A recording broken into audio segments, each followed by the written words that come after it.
Okay, so the next thing that we are going to talk about is blood product administration. Okay, so let's first talk about blood, back to the basics. So blood is produced in the bone marrow. This is a process known as hemopoiesis. There are two types of marrow. There are the yellow tissue, or the adipose, so that's kind of the fatty stuff, and there's the red bone marrow, which is where hematopoiesis occurs.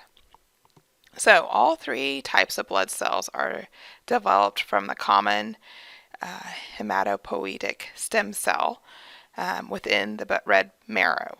There are three types of cells: the red blood cell, the white blood cell, and the platelet. Each blood cell comes from the hematopoietic stem cell and then is later developed into what they become: a red blood cell, white blood cell, or platelet.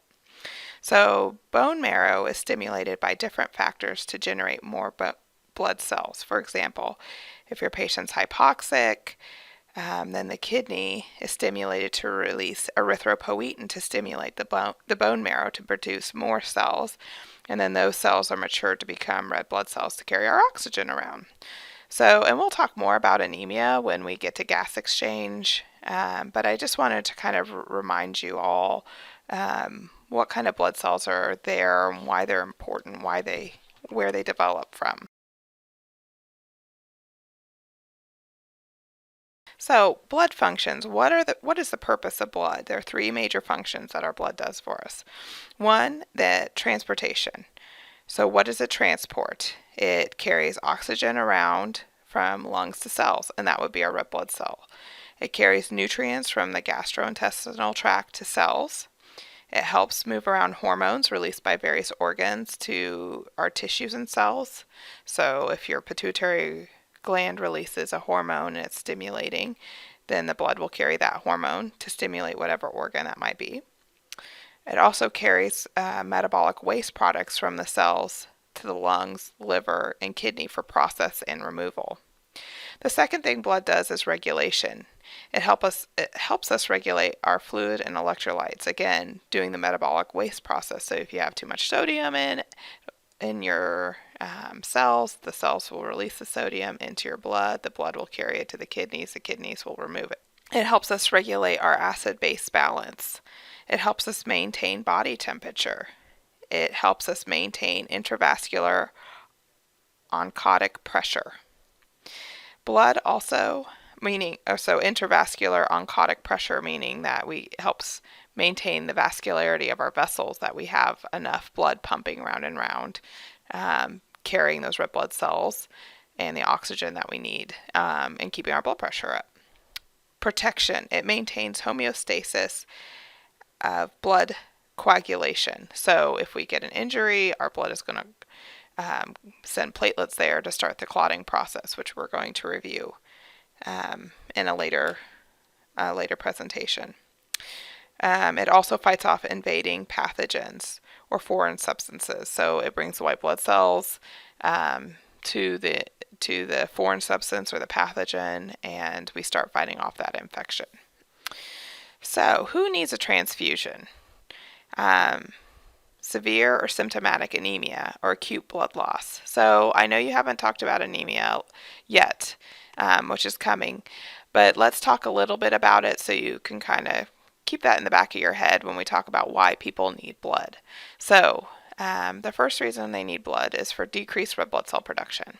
So whether they have iron deficiency anemia, they're deficient in nutrients, iron deficiency anemia, folic acid deficiency, vitamin B12 deficiency. They're not able to either absorb those things or they don't have enough of those in their diet. Decreased erythropoietin. We see that a lot with kidney failure. Our patients' kidneys aren't working, so they don't create erythropoietin. So think about what kind of medication do we give our patients who are in kidney failure when it comes to decreased erythropoietin. That would be Procrit. Procrit, and I'm not sure what the generic name is, but Procrit is a synthetic version of erythropoietin, stimulating our red blood cells to develop into red blood cells. Decreased iron availability, again, iron deficiency, or the liver's not able to store the iron, excess iron to make the red blood cells. The second area of anemia would be blood loss. So we have chronic hemorrhages. So we have an example they give here is a bleeding duodenal ulcer. It's leaking blood, and maybe a lot at a time, maybe a little at a time, but just enough that it causes our hemoglobin and hematocrit to decrease. Other diseases, colorectal cancer or liver disease, acute trauma. So, obviously that's an obvious one. If you get your leg amputated in an accident, you're going to be losing a lot of blood. A ruptured aortic aneurysm, so that's the major vessel in our body that's feeding our lower extremities and lower organs, lower than the heart, oxygenated blood. And if a patient has a ruptured aortic aneurysm, now we're just pumping blood into the body, the peritoneal cavity. And so the patient could be bleeding internally and have acute blood loss, and then GI bleeding again could be chronic or could be acute, causing blood loss. Increased red blood cell destruction. I know on third semester you learned about sickle cell disease, so those red blood cells aren't formed correctly. Certain medications will destroy red blood cells. If you give incompatible blood, that will also destroy red blood cells.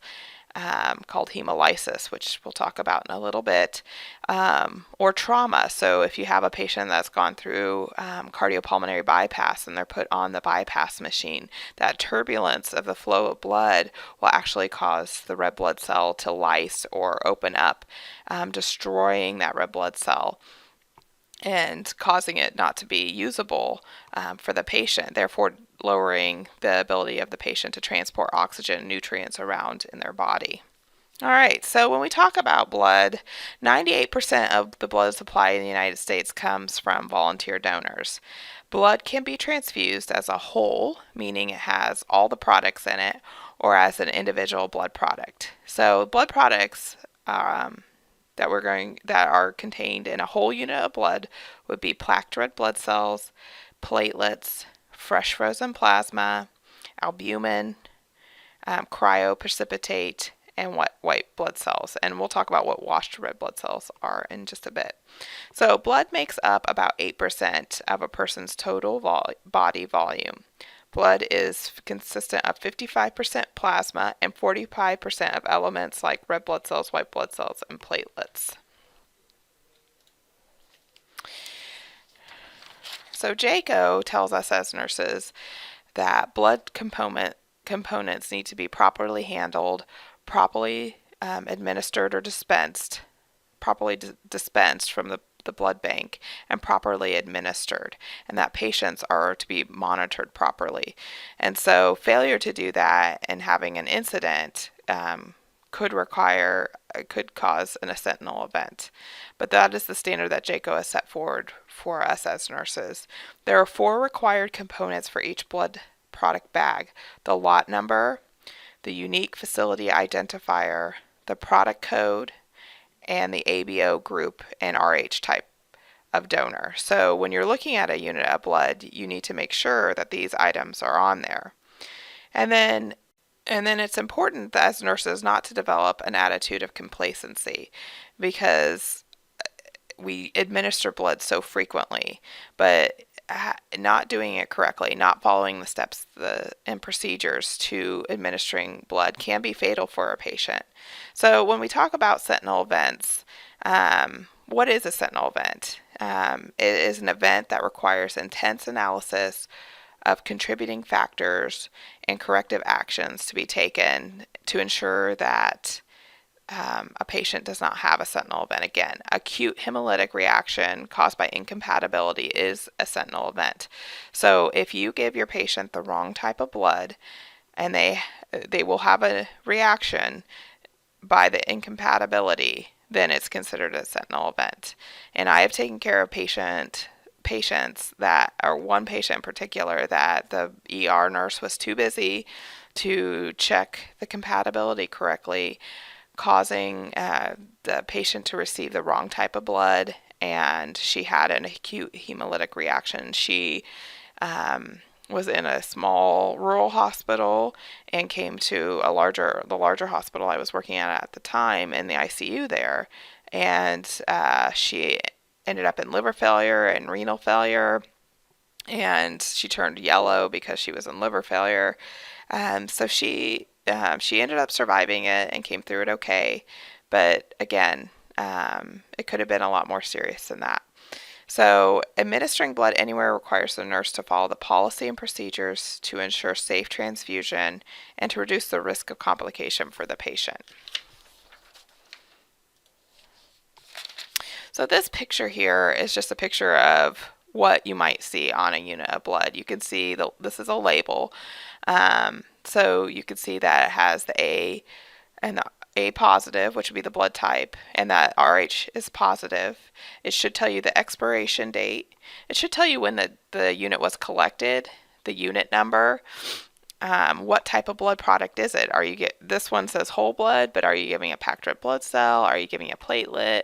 Are you giving cryoprecipitate? So you should always know what you're giving. It'll tell you approximately how much is in that bag. So this label says there's approximately 450 mLs of fluid in this bag. And it'll tell you where it was collected and who collected it. All right, so blood types. Blood types are determined by two antigen systems. We have the ABO antigens and the RH antigens, which RH antigens indicate whether it's positive or negative. So with ABO antigens, type A is a red blood cell that has the antigen A. Type B is a red blood cell with the antigen B. Type AB has a red blood cell. Patient has a red blood cell with antigens A and B. And type O, the patient has a red blood cell with no antigens at all. So remember, antigens are cell surface proteins. So when your patient is type A and they receive a type B blood product, they have antibodies that will actually attack that cell antigen because they recognize it as foreign. Therefore, people who are type A can only receive type A products or type O products. And same with type B. Type B can only receive type B products and type O products. So O has no antigen, so there's nothing to develop an antibody against. And then RH antigen is whether the blood is positive or negative. And RH negative blood may be given to RH positive patients, but RH negative patients can only receive RH negative blood. All right, so I have a link here in this PowerPoint that links you to the Red Cross Blood .org, and it actually has some fun games if you're trying to remember how the blood types interact. I also put a chart on there so you guys can look at that. But I would go and you can learn more about the blood products there. It's a good reference, but it's also fun just to kind of see if you can play the game and stuff. So that link's in there. But like I said, so when we look at the chart, A will form antibodies against B. B will form antibodies against A. AB likes either A or B type blood and has no antibody. So a patient who's AB can have an A unit, a B unit, or an AB unit, or an O unit. And then a patient that has O blood likes no antigen, so it cannot receive A, B, or AB. It only likes itself. So when you're thinking about that and what your patients are receiving, kind of keep that in your mind. Why are they receiving that type? So that makes O the universal donor. Everybody can take O, but O can only take itself. So just kind of keep that in mind. The blood bank will try to match the patient as close as it can. So it's not just like, oh, you're A, so I might as well give you an O. In an emergency situation, they will send an O positive unit to an O positive or to an A positive patient. But just keep that in mind. And this little picture here, I kind of wanted to lay out the different types of products and what they look like and how long they're good for. So whole blood, the color of the whole blood should be red. It can be stored in the refrigerator in the blood bank for 21 to 35 days. It has to be refrigerated. And they use whole blood for trauma, surgery, because it has all of the components of blood, not just a red blood cell. It's very rare that you will give a whole blood unit. because they can spin that whole blood unit down, and maybe your patient just needs red blood cells replaced, then they will only need to receive the red blood cell unit. Maybe they need platelets because they have some thrombocytopenia, then they only need the platelet unit. Or maybe they need, maybe they have a high INR and they need plasma, so fresh frozen plasma. So they only need the plasmas, but their hemoglobin and hematocrit are okay, so they don't really need the red blood cells. So typically, whole blood is not given to a patient unless it's an emergency or absolutely necessary. So the red blood cell, it looks red. You could store it in the refrigerator in the blood bank up to 42 days, and it's given for anemia, any blood loss disorders, any type of blood loss, surgery, trauma. It's to replace those red blood cells. It's to increase your hematocrit and your hemoglobin. Platelets, they are colorless. They kind of have this says colorless, this kind of has a yellow tinge to it. They are good for 5 days. They are good in room temperature, but you have to be constantly agitating the bag to prevent clumping, because remember, a platelet, once it attaches to something, it gets turned on and it tries to get those other platelets to start clumping with it to start the clotting process. So you just can't just bring it up to your unit for your patient, set it on the bedside table and say, I'm going to give this at 4 o'clock because that's when the doctor ordered it. You have to follow the steps and procedures to getting a blood product, because just leaving it there it will start clotting. It will start clumping, and then that won't be any good for your patient. So we give platelets for people who are bleeding or have surgery, need it for surgery. Like I'm thrombocytopenic. My platelets are less than 150,000, so I need some platelets to help me so I can survive the surgery. Organ transplant, cancer treatments, because again, a lot of cancer, chemotherapy destroys our red marrow and the ability to make certain blood cells. So if your patient is thrombocytopenic, then they might need some platelets to replace that. It just depends on what the physician orders. And we'll talk more about these in depth in just a few minutes. Plasma, it is yellow in color. It can be stored frozen for up to a year. And when I say frozen, it's really frozen. So if you have a patient that needs plasma, then you have to request it. You just can't wait. You just can't be like, oh, I need some plasma, I'm going to go run to the blood bank. No, you have to go and call the blood bank, tell them to thaw out your fresh frozen plasma, and then go pick it up. And we give this for all sorts of reasons, not just burn patients and shock patients and people with bleeding disorders, but if their INR is too high and we need to give them more clotting factors back, we give them plasma. And cryoprecipitate, it's white in color, it's also frozen, it's good for a year.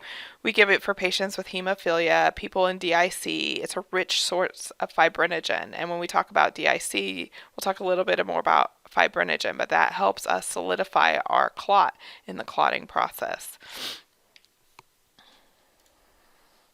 So who needs what and why? So packed red blood cell.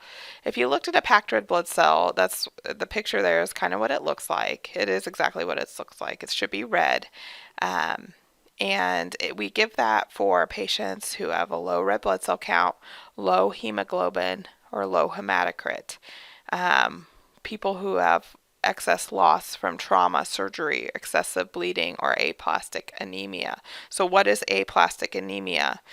That is anemia that develops when your bone marrow can no longer keep up with the production of new cells, whether that's white blood cell, red blood cell, or platelets. We also give it to patients who have difficulty destroying red blood cells, difficulty maturing red blood cells, or we give it to patients who are typically less than a 6 hemoglobin or who are symptomatic and have a hemoglobin between 6 and 10. So the volume in a red blood cell unit, packed red blood cell unit, is 250 to 350 mils per unit. you have to administer it in 2 to 4 hours, over 2 to 4 hours, or faster than 2 hours if it's an emergency and they need to have it infused faster.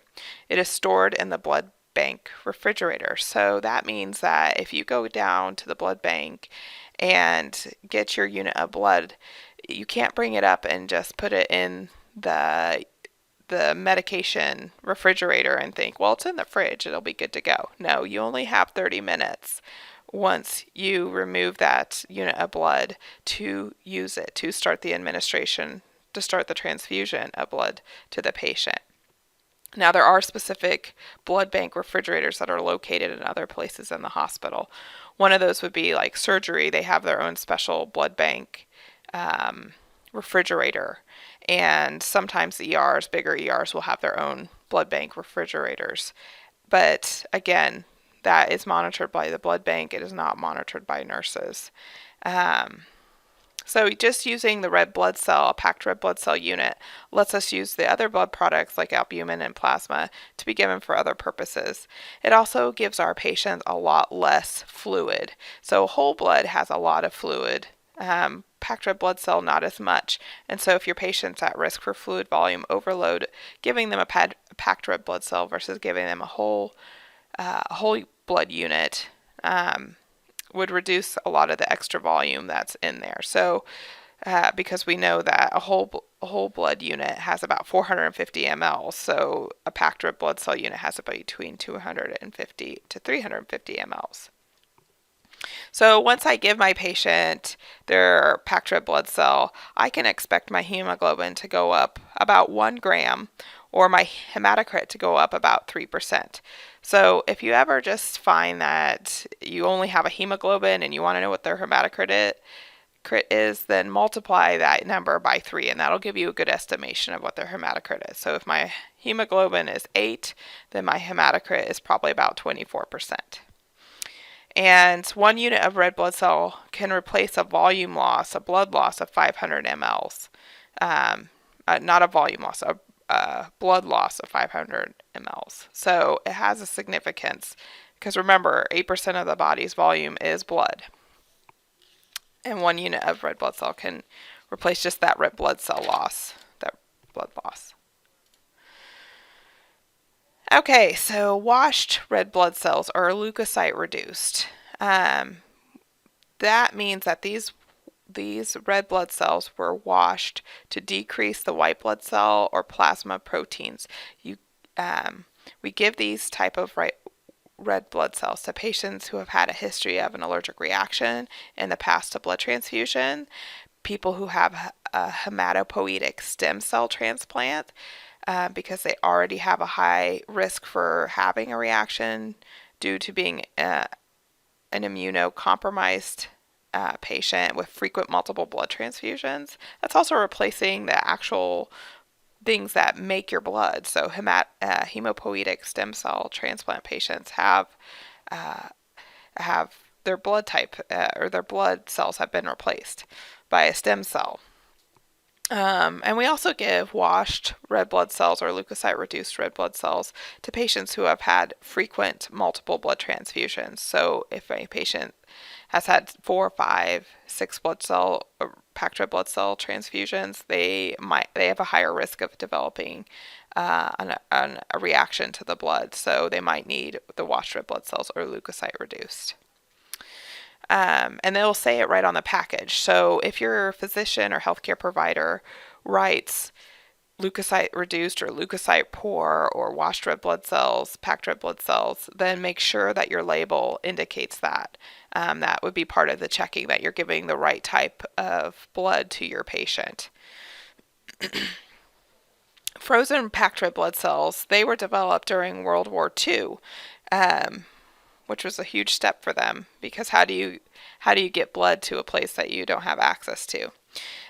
So once they are frozen packed red blood cells that are stored in a glycerol solution, they can be kept for up to 10 years. They have to be used within 24 hours after being thawed.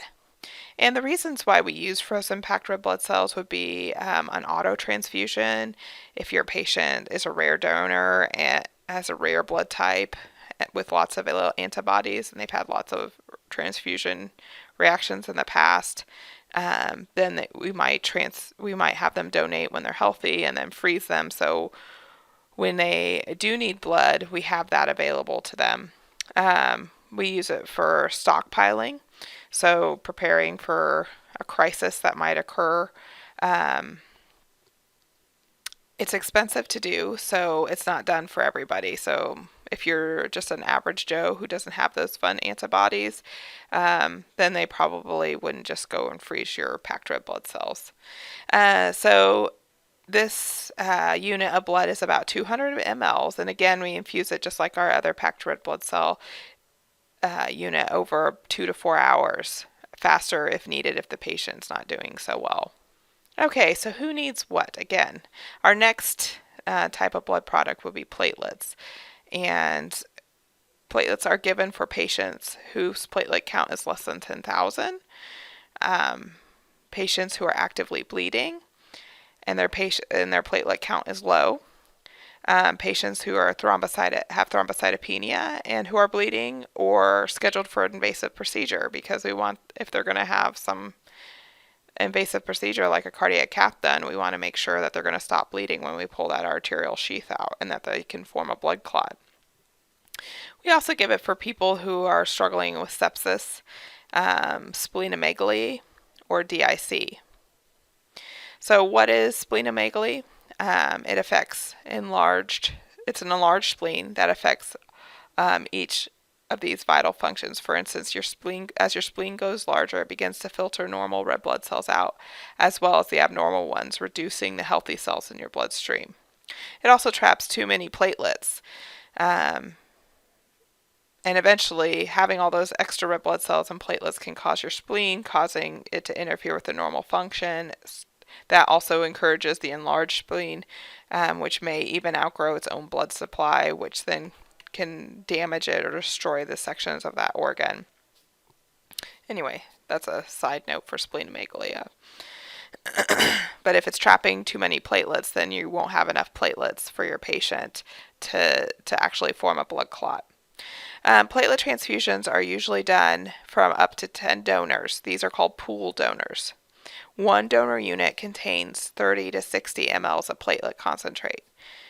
They do not have to be the same blood type, meaning they are not ABO compatible. So they will put all the pooled donors, they will all be the same donor, the same blood type. So if you're giving an A positive, 10 units of pooled donor A positive, then they will all be A positive, but it might be from 5 different people.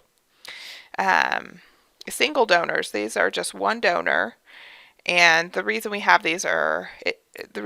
single donors is because it decreases the amount of exposure to the patient of the antigens that prevent the formation of platelet antibodies and decrease the chances of a reaction. So if you know your patient has a history of a blood transfusion reaction or has already had a reaction to platelets, then you might have them have a single donor unit of blood, or unit of platelets, versus having a pooled donors. So how a healthcare provider typically writes the order for platelets, they'll say 10 units a pooled donor to be given, or they write single donor, 10 units a single donor to be given. And they might write 4, they might write 10, or 6. They decide how many units they want their patients to have. So platelet infusion from a pooled donor is about 300 mLs. A single donor is about 200 mLs. Platelets can be infused over 15 to 30 minutes, and they use a smaller, short transfusion set with a filter. And that is because you want a shorter transfusion set because the patient, the platelets have a higher risk of clumping once they're not agitated. So you want them to have a shorter time from being in that bag to getting it actually into the patient. So if they're going through the long tubing, then they're like, hey, I'm going to stick to the side, and then I'm going to grab another platelet as it flies by, and I'm going to get more and more. So the shorter the tubing, the better. And remember, you have to follow the same procedure for picking up the platelets as you do the blood. You'll have 30 minutes once you get your platelets to start the transfusion and following the procedure. Now it can infuse faster.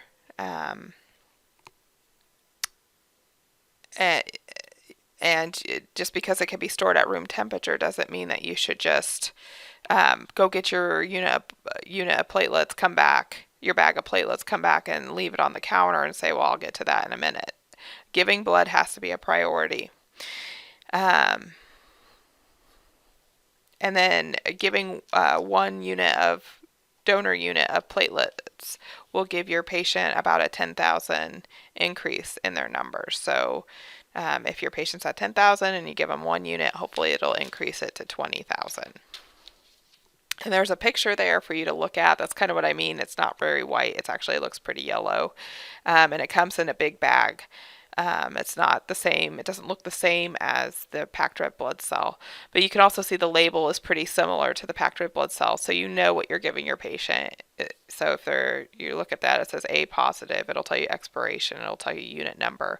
And those are all the same things that the nurse has to check off when they are verifying that this is the right patient.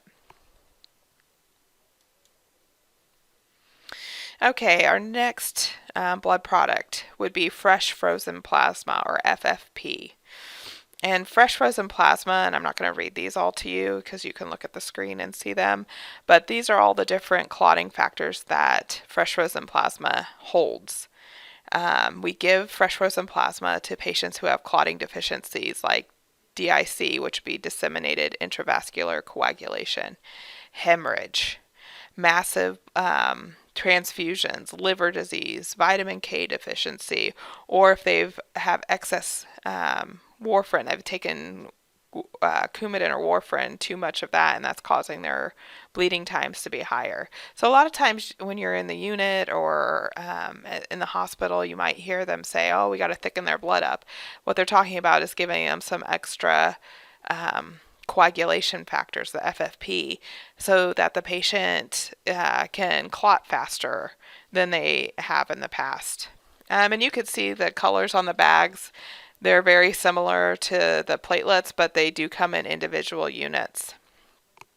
It is ABO required for the transfusion. So FFP is frozen after donation.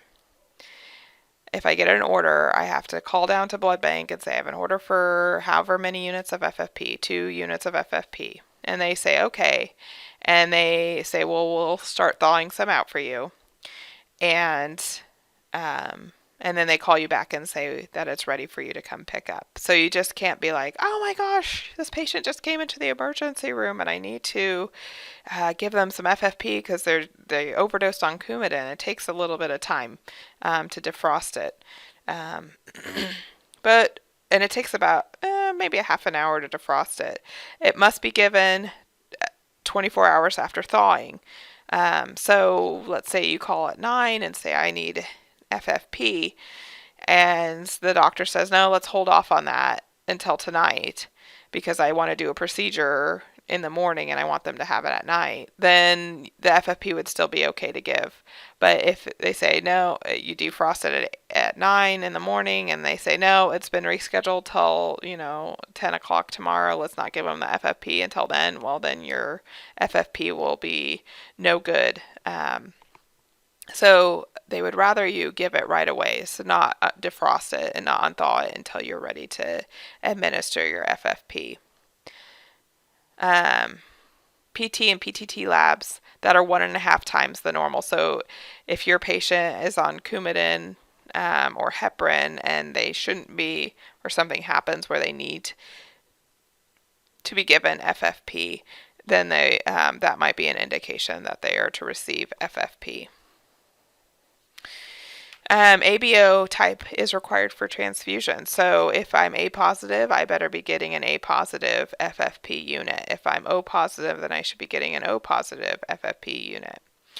And it can be transfused rapidly. So within 15 to 30 minutes, you can have it infused.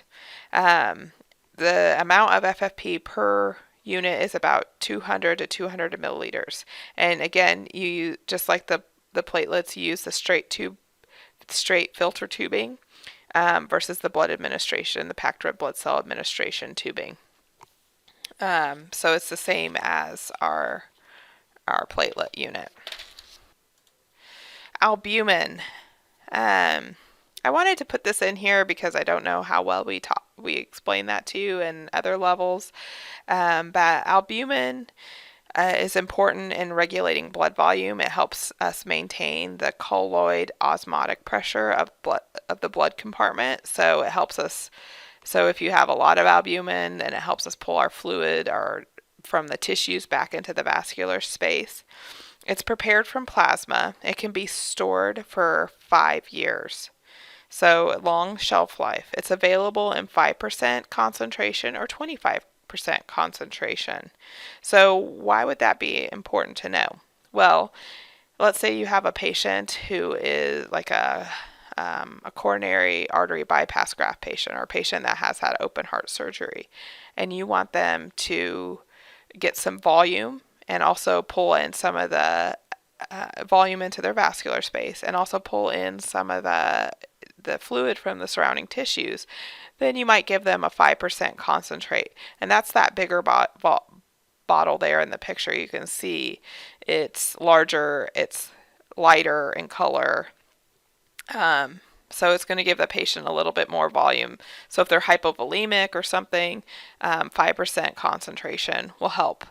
A 25% concentration we give a lot to our patients who are in fluid volume overload or they're in renal failure, because we want them to have less volume, but we still want that osmotic pressure to occur, so the colloid osmotic pressure, so that the protein helps pull in the fluids from the tissues and the cellular spaces into the vascular space. So I've seen them give this to patients who are ready to start hemodialysis. So it pulls that extra fluid in and they are able to remove it from the tissues. But also patients that are in like congestive heart failure or fluid volume overload, but they're trying to diurese them. So they might give them 25% concentrate albumin, and then give them some kind of Lasix to help them pull that fluid in from the extravascular space to the intravascular space, and then give them the Lasix and then help them hopefully get rid of some of that extra fluid. On the next line there, I have treatment of hypovolemic shock or hypoalbuminemia, meaning they have low albumin counts. So we do not mix it with sterile water. We can run it with normal saline or D5W. This solution does not transmit viruses like other blood products might, because it's heated, and so it kills off any viruses or anything that might be lurking in those in that blood component.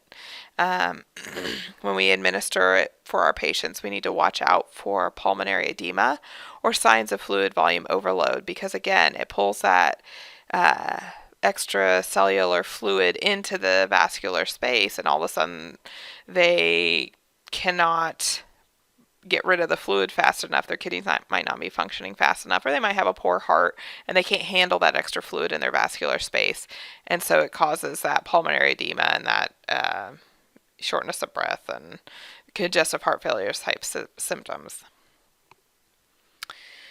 We also need to watch our patients who are already hyponatremic, because the sodium content is rather high. So if your patient's already in hyponatremia, albumin might not be the best choice for administration. All right, cryoprecipitate. This is a product derived from plasma. It's highly concentrated. It's 10 to 15 milliliters per unit. It's 10 to 15 milliliters per unit. It has clotting factor 8 and 13, von Willebrand's factor, and fibrinogen. We give this a lot for patients who are in DIC. And patients who are in DIC typically have a fibrinogen level less than 100. And it's if I remember, fibrinogen helps us stabilize that clot. So if we don't have it, then you might be able to form a clot, but might not be able to keep it together because you don't have the fibrinogen. We can infuse it in a pump or actually give it an IV push. I've never given an IV push, but that's what your book says. It is kept frozen until thawed and is good for up to 5 days. We don't see a lot of cryoprecipitate given, but if your patient's having some bleeding problems or if your patient's a hemophiliac with factor VIII deficiency, then you'll be giving it a lot more. Or if they're in DIC and actively bleeding, then you'd be giving cryoprecipitate. So typically it's not given just because your patient's INR is high and they need to do a procedure. They typically only give it for certain reasons, which would be like hemophiliac and they need some clotting factor VIII, or they're in DIC and their fibrinogen level is less than 100 and they need some cryo to help them. And you'll also hear it referred to as cryo. All right, white blood cells. White blood cells, it's pretty rare that you see a white blood cell transfusion. We give it to patients, neutropenic patients with infections. They have a high risk of having a reaction because of the antibodies. It's given in a 400 ml concentrate and infused slowly. But it's getting less common to actually do a white blood cell transfusion because of new medications that are coming out like Neupogen. So Neupogen helps stimulate those baby cells to develop into white blood cells. And with this, if you're ever giving a patient with a white blood cell transfusion, you need to do strict vital signs every 15 minutes to monitor for a reaction. So it's not like you just do your normal, I take your vital signs 15 minutes after the transfusion has begun and I come back and check on you every half an hour or so. It's I stay with you and I make sure you're not going to have a reaction. So you can have a lot more problems with a patient that receives a white blood cell transfusion. They have a higher risk for reacting.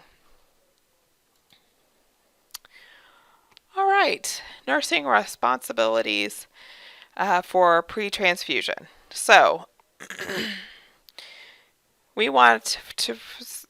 so our patient needs a transfusion of some type. First, we want to ensure an order is written. The order should contain what blood product you need to infuse, the amount, and any special orders or consideration the healthcare provider judges as important, such as they've had a reaction in the past, a febrile reaction in the past, and they need Benadryl or acetaminophen administered prior to the start of the transfusion. Or while they're getting a blood transfusion, you hold all other IV fluids. Now, that's only if the physician orders that. You wouldn't just hold all the IV fluids just because they're receiving a blood transfusion. Next, you want to obtain consent. So the physician or the healthcare provider goes in and talks to the patient about the risks of receiving blood and that they need blood and why they need blood. It is your job as a nurse to go in there and make sure the consent is signed or not signed. Most places have a thing on their consents that say, I consent to receiving blood. I know all the risks of receiving blood, or I do not consent. So if you have a Jehovah's Witness who may refuse to receive blood, they consent that they know the risks of not receiving blood. So once they sign that consent, it's in most hospital settings they are good for the length of stay for the patient.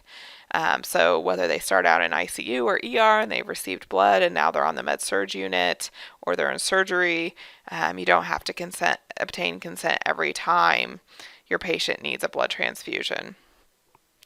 Next, you're going to ensure the patient is typed and cross-matched. That's typically sent in a pink top vial.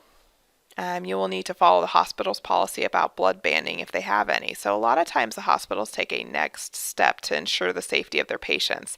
And so they will have a special tag with a number or a barcode for the patient on top of the two patient identifiers, which would be date of birth and patient's name. So it would be, my name is Joe Smith, my birthday is January 1st, 2000, and then you go and check their blood band number, and the blood band number is number 72345.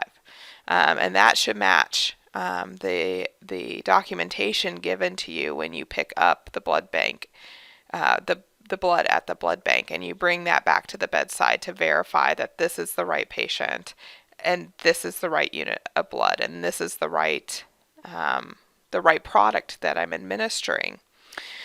So you can't just be like, okay, I sent the blood down, and you should have it typed and crossed in 5 minutes. If the blood bank is going to do the job that they need to do, it'll take them about 1 hour before you will be able to give blood with an appropriate cross and match. So it just can't be like, oh, your hemoglobin is 5 and you're hemodynamically stable, but I need to get that blood right away. You still have to wait about an hour before it's ready. If your patient is having some other issues where they need to give blood quickly, and can't wait for that, then they go back to the O positive or O negative blood for the patient, and so they can receive that without having the fear of having a reaction. A new cross match is required every 72 hours. So just because he had one in ICU and now it's 5 days later and they're on med surg and they need more blood, then you give them then you do another cross match, reband the patient, send a new pink top down. We need to assess current lab values. Why, especially potassium, and why is that? Because when we have a packed red blood cell infusion, some red blood cells can be destroyed and the potassium can be released from that red blood cell into the blood, causing an elevated potassium. These problems can occur when blood is older or frozen, or if you run your packed red blood cell in too small of an IV catheter. We also want to look at hematocrit and hemoglobin. So you want to make sure that, if I'm going to give blood, do they really need the unit of blood? Is their hematocrit or their hemoglobin 12? Well, why are they getting this unit of blood? A lot of places now require the healthcare provider to indicate if they need a unit of blood greater than 6 or 7, because blood is such a rare and expensive thing to have and just to waste to give to a patient. So you also want to kind of look at that too. So the next thing we're going to look at is assessing the vital signs. So we're going to get a baseline vital sign before we even start the transfusion. So you already know what your patient's temperature, pulse, respirations, blood pressure, pulse ox is before you even give the unit of blood. You want to look at urine output. How are their kidneys working? Are they making enough urine? Are they at risk for fluid volume overload? Skin color. Are they pale? Are they already flushed? I had a patient one time who had a transfusion reaction, and he got hives all over his body. And then we want to ask the patient, have you ever had a history of have you ever received blood or blood products? And if you have you ever had a history of transfusion reactions? And that will kind of give you a heads up, like, 5 years ago they had a blood transfusion reaction. So you can be more mindful in your assessment. You should be mindful with each patient, but you want to be more mindful with the patients that already have had a blood transfusion reaction. And you can ask them, do you know why you had a blood transfusion reaction? Is it because you have a special antibody that reacts, or maybe they had the incompatibility issue that one patient I took care of had, or maybe they just don't know. And that's okay too. you also want to ensure there's adequate access. So before you go and get your blood from the blood bank, you want to make sure that you have a functioning central line, or that you have at least a 19 gauge catheter or larger, and that is what your book indicates. So if you go to the hospital, a lot of times they will say you have to have a 20 gauge or larger to administer blood. That is not uncommon. If you get to a size 22 or 25 gauge needle, then you start having that problem where those red blood cells are breaking open.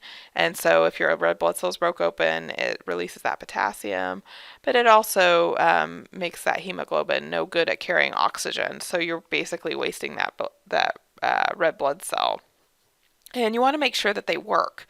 So, in a perfect world, they would work every time, but I've had instances myself and seen other nurses experience this where they go in, the IV works fine, they go get the unit of blood, they have the 30 minutes to start the unit of blood, and then their IV doesn't work. So,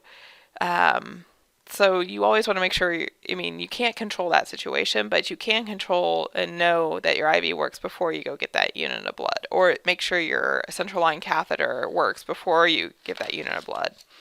Or that you even have a spot to give the unit of blood, because blood is only compatible with normal saline. A blood product is only compatible with normal saline. So if you have an IV antibiotic running, you might need to wait until that IV antibiotic is done before you start administering your blood. So kind of being mindful of your time management of how you are going to and when you're going to administer that blood product. Starting a transfusion.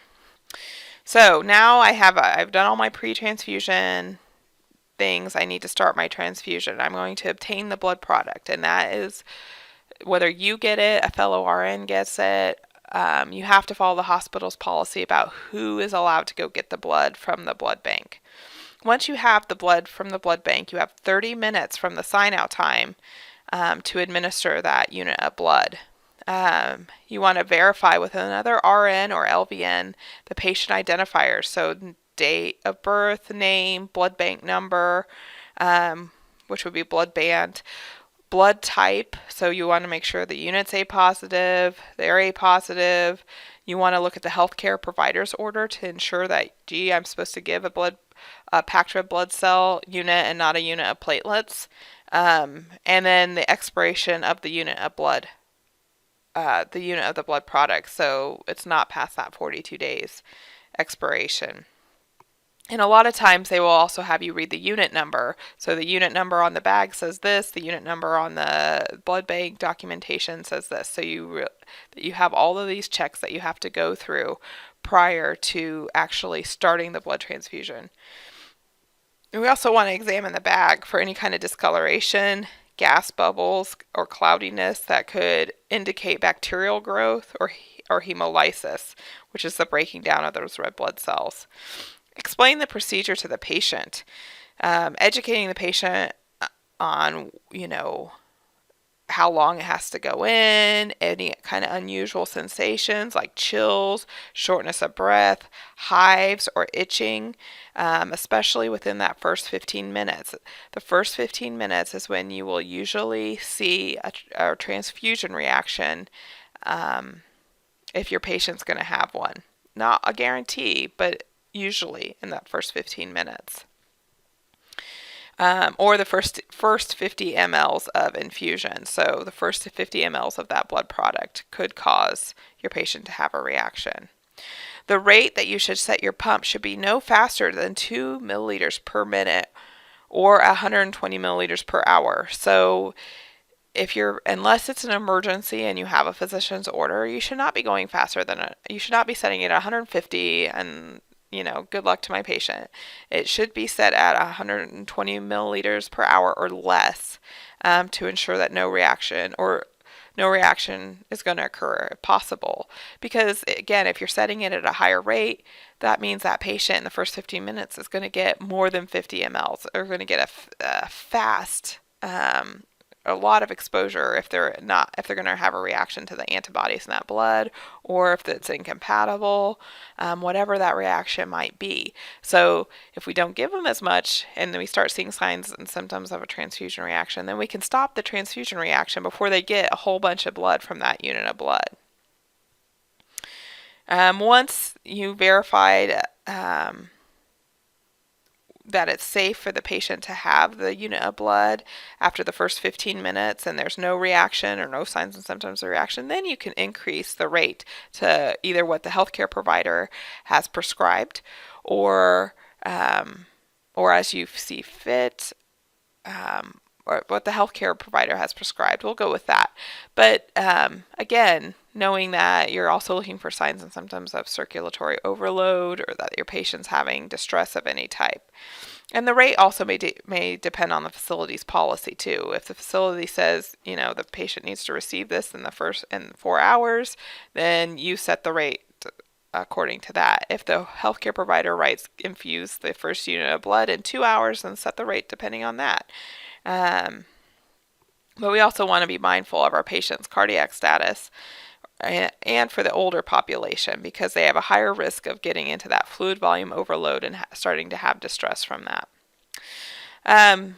So we want to make sure we have a 19 gauge IV or bigger, larger. We want to make sure we get a set of vital signs before the infusion or transfusion has started. We also want to make sure our infusion is using blood tubing, which I have the next slide will show you what the blood tubing looks like, and only with normal saline. So you cannot use lactated ringers or D5W because it will start those red blood cells to start hemolysing and destroying those red blood cells. We want to make sure the blood tubing with a filter is used because the filter filters out any kind of sediment that might have gotten into that unit or might be in that unit of blood, because it is stored blood versus blood that's going around in our circulatory system. You can only use blood tubing for a total of 2 units of blood if both of those units of blood are administered in a 4-hour time frame, or 1 unit of blood over 4 hours. And then blood products other than packed red blood cells may be run faster because they're less viscous, they're less thick, and there's less fluid to infuse. Once you've started the transfusion, you need to stay in the room with your patient for the first 15 minutes and then get the 15-minute vitals: temperature, pulse, blood pressure, respiratory rate, pulse oximetry. And then as long as your patient doesn't have a febrile reaction, meaning about a 1.8 increase from their baseline temperature, then it probably is a good indicator. And no other signs and symptoms of a reaction, then it's probably a good indicator that your patient is not going to have a reaction to the unit of blood. But we'll talk about blood transfusion reactions in just a bit. If you have to infuse multiple units of packed red blood cells, then you may consider using a rapid infuser or a blood warming device. And a lot of times those are kept in surgery or the ER, where they're more commonly used than just the floor.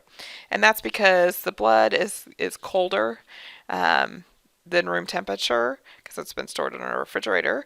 And if you're giving a lot of it, it could really cool your patient down.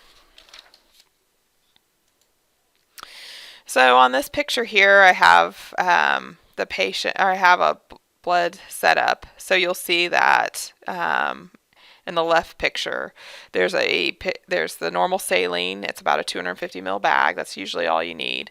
And then the packed red blood cell unit hanging on to the right there. And it's in a Y connector. So you want to prime your tubing according to the hospital policy. Most of the time it's prime it with saline and then the blood. And then once you prime it with saline, you want to use the roller clamp to lock that off. And then make sure your roller clamp is opened up on your blood, and that will drip right into your filter and drip chamber. And you can see below the drip chamber, there's another roller clamp there that will help if you need to run it not on a pump. But most of the time blood is run on a pump unless they're in surgery. They like to use no pumps, and that's per the anesthesiologist. Um, and you can see the filters below the blood tubing.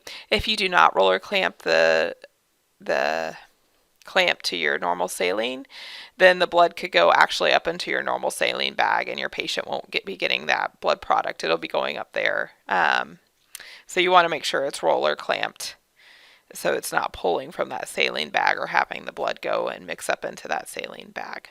So once your unit of blood is completed, you want to make sure that you run a little bit of saline behind it, because it actually will flush out any red blood cells are just kind of hanging around in the bag or in the filter. So your patient gets the whole amount of the unit of packed red blood cell. All right, so during and after a blood transfusion. So during a blood transfusion, we want to assess the patient at least every 30 minutes. And we're talking about packed red blood cells and platelets and fresh frozen plasma and cryo. We're not talking about white blood cell transfusion. That would be special, that you would have to be there with them and get their vitals every 15 minutes. So assess the patient every 30 minutes during the transfusion and at least 1 hour post-transfusion. Adjust the infusion rate as needed or as prescribed. So if your patient looks like they're showing signs and symptoms of distress because you're administering it too fast, then you may need to slow down that transfusion.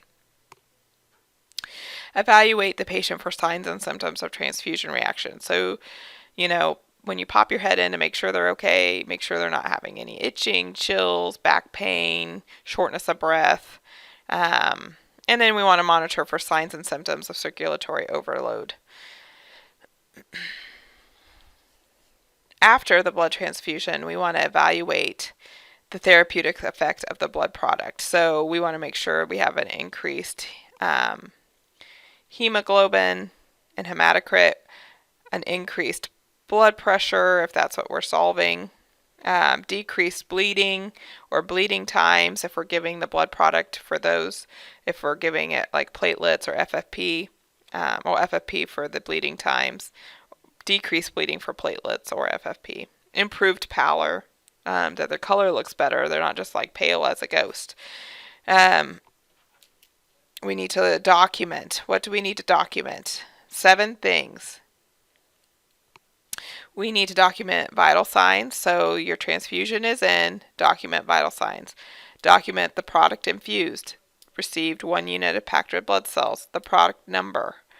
Volume infused. They received 350 mils of packed red blood cells. The time the infusion complete at 12 o'clock.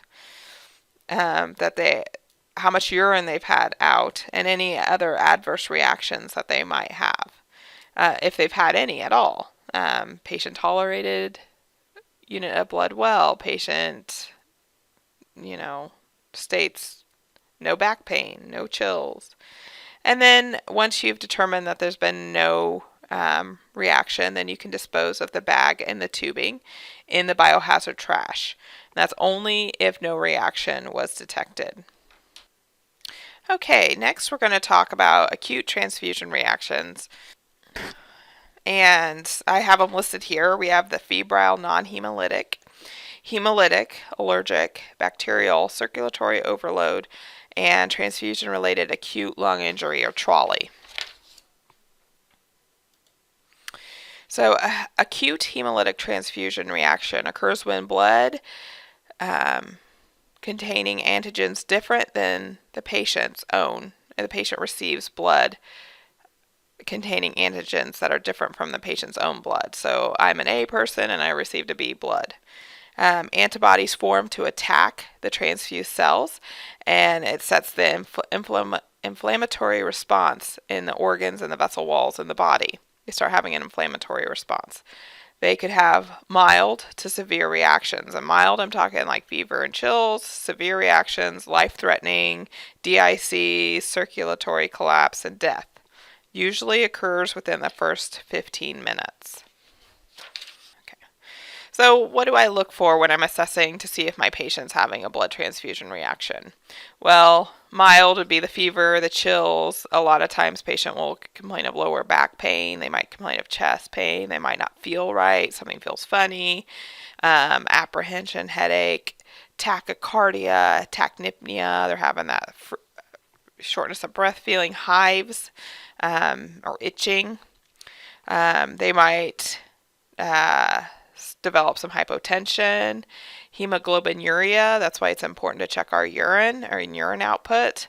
They might feel a sense of impending doom, experience vascular collapse, jaundice, bleeding, which would be from DIC, shock, kidney failure, because they're all clogged up with the lysed up red blood cells. So kidney failure would be caused by that rhabdomyolysis. So the blood cells are starting to break down, and you have all these proteins floating around, clogging up your kidneys, causing your patient to go into rhabdo. Anyway, discussion for another day. DIC, or death. It can happen with one unit of blood, or it can happen with multiple units of blood because the patient has developed antibodies. So just always be on alert. You cannot just be complacent when you administer blood. So if your patient's having a transfusion, what do you do? Well, the first thing you do is you stop the transfusion. Do not continue by clamping the clamp to the red blood cell unit or the unit of blood, whatever blood product that might be, or for the unit of blood, and open up your normal saline and run your normal saline. You wanna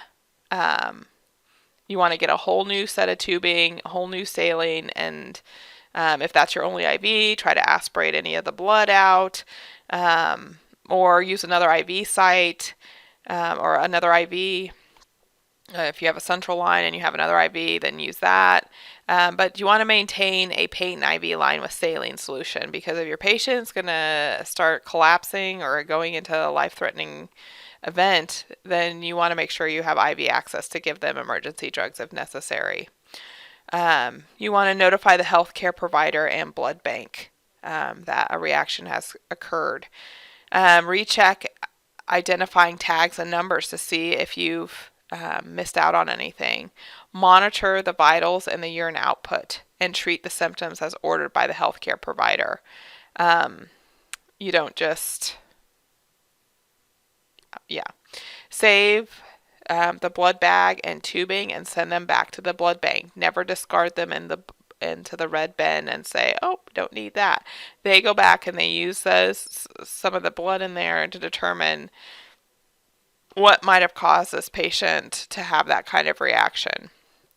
And then monitoring the vitals and the urine output, they will ask you, that goes to number 8. The blood bank will ask you to collect blood as they determine. They will tell you exactly what you need to draw in urine, and you send them down at frequent intervals to run tests on. And then document on the blood bank form and patient chart what has occurred. And a lot of times this is an occurrence report too, so you'll be writing up an occurrence report to tell to tell quality improvement, quality control, that an event hasn't occurred. And it might not be anything to do with you. It might be a reaction that the patient has had, or it could be something that you didn't follow the policy and have inadvertently caused a sentinel event. But we want to make sure that that everybody's following the same policy and procedure. All right, so treat. We're going to treat any kind of shock and DIC if it's present. Draw the blood samples, support blood pressure as needed. So, whether you're giving a saline bolus or starting them on vasopressors, we want to accurately monitor their I's and O's. A lot of times this is done hourly, having a hourly urine output done. They may need dialysis if they're going into kidney failure. You cannot give any more blood products or red blood cells or any blood product until the blood bank has provided a newly cross-matched unit.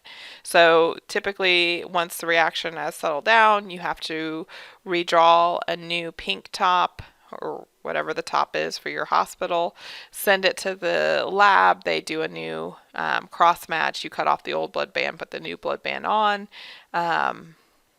That way you could ensure that that they've looked at all the different antibodies that the patient could possibly develop.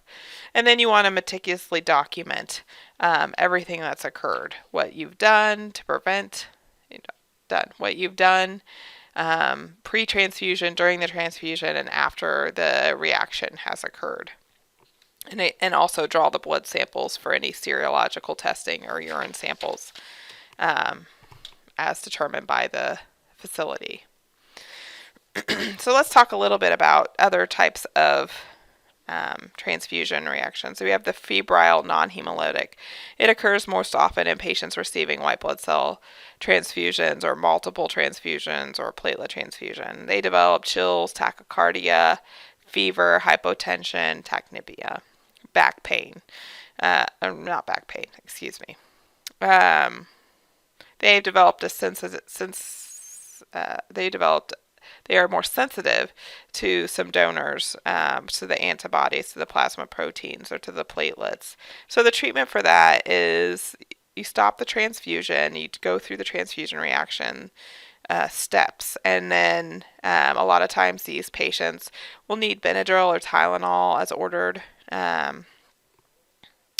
to reduce their reaction, to reduce the fever reaction, leukocyte reduced blood or washed blood, single donor platelets, or additional filters put on the white blood cell transfusions, so the patient doesn't experience this. It's typically non-life-threatening. Allergic can be mild to an anaphylactic shock reaction. It occurs most often with patients with a history of an allergy or a sensitivity to donor plasma antibodies. What you usually will find in your assessment is anxiety because they're having a shortness of breath or hard time breathing, urticaria, itching, bronchospasms, wheezing, and then the whole full-out anaphylactic shock reaction. They'll have hives. They'll have the inflammation process going on. This can occur during a transfusion or up to 24 hours later, but typically it's that first 15 minutes that you're going to see some type of reaction. Administer epinephrine as needed. You also want to give corticosteroids as needed, antihistamines like Benadryl, to help treat the allergic reaction. Do not restart your blood transfusion. Follow the transfusion reaction steps. And then what type of products can we give to these patients to help this reaction? Washed or leukocyte-reduced packed red blood cells or autologous transfusions, which meaning that we have them donate pre-procedure if we know that they probably will need to get blood in the future. Because they obviously have had a severe or have had a reaction. Okay, bacterial reaction occurs because of a contaminated blood product, like gram-negative bacteria. Because gram-negative bacteria grow rapidly in refrigeration. Reaction is rapid, so this will occur within the first 15 minutes. You'll see tachycardia, vomiting, diarrhea, hypotension, chills, shock, fever. And the treatment is to obtain blood cultures because now we want to know what they're growing in their bloodstream. Give them antibiotics and IV fluids and vasopressors if they're hypotensive. So basically you send them into sepsis because you gave them a unit of blood that was contaminated. And make sure, do not restart the transfusion. Make sure you send the blood and the tubing back to the blood bank. Circulatory overload occurs when the blood is administered too quickly. It occurs in an older population, patients who have had multiple transfusions, and patients with cardiac disease or renal disease. A lot of times you will see the patients, they have high blood pressure, bounding pulse, JVD, which is jugular venous distension, dyspnea, restlessness, confusion, and or a cough. Prevention is the best way to treat circulatory overload. So you want to slow the transfusion. That doesn't mean you stop all your other IVs that are infusing. You just want to slow it because blood is very thick. It's very viscous. So you don't want to infuse it too quickly. It's too much for their heart to handle. Monitor their eyes and nose. What goes in needs to come out, and give diuretics as ordered. Oftentimes you'll see the healthcare provider order 2 units of packed red blood cells over 4 hours with 40 Lasix, between the first and the second unit. So you want to make sure that you're giving, or Lasix furosemide, you want to make sure that you're administering that diuretic between the units of blood, so you help that patient relieve some of the fluid volume overload that they could develop from getting the unit of blood. You want to give the patient oxygen as needed, sit them up, and then manage, if they develop fluid overload, then manage the fluid overload portion of that. Okay, lastly, we have TRALI, which is transfusion-related acute lung injury, not the trolley of Mr. Rogers' Neighborhood that we all know and love. It occurs because of a reaction between transfused anti-leukocyte antibodies and the patient's leukocytes are having a reaction and causing pulmonary inflammation and capillary leaking. It's the leading cause of transfusion death. Clinical manifestations are non-cardiogenic pulmonary edema, meaning that pulmonary edema is occurring not because the heart is a poor pump, but because fluid is just gathering in the lungs. Fever, hypotension, tachypnea, frothy sputum, and dyspnea. Basically, they have signs and symptoms of ARDS, which is acute respiratory distress syndrome, which we'll talk later about in gas exchange. This can occur during the patient's receiving a transfusion, or it can occur days after the patient receives transfusion. So treating TRALI, we are going to draw blood gas because their lungs are filling up with fluid, send blood and tubing to the lab if it occurred during the administration of the blood, chest x-ray, give oxygen as needed, corticosteroids, and then if you need blood pressure or ventilator support, you're going to do what's necessary to keep your patient alive. Massive blood transfusion reaction occurs when the replacement of a red blood cell or blood exceeds the total blood volume in 24 hours. So you've lost more than half your blood volume. You can have a massive blood transfusion reaction. These patients will suffer hypothermia and cardiac dysrhythmias because of too much cold blood. That's why we have the blood warmer. They could demonstrate citrate toxicity and hypocalcemia from the citrate storage solution, which is a solution mixed in with those red blood cells. And the hypocalcemia occurs because the citrate binds with the calcium. They could have hyperkalemia because of the leaky red blood cells. And then having so many red blood cells given at one time, it increases the chance of those red blood cells lysing or opening up, releasing the potassium.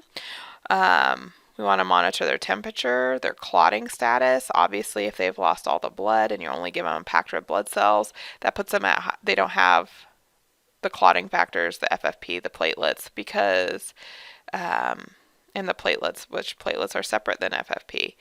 But they don't have that because you're only giving them back a red blood cell, which carries oxygen around. That doesn't prevent our body from clotting.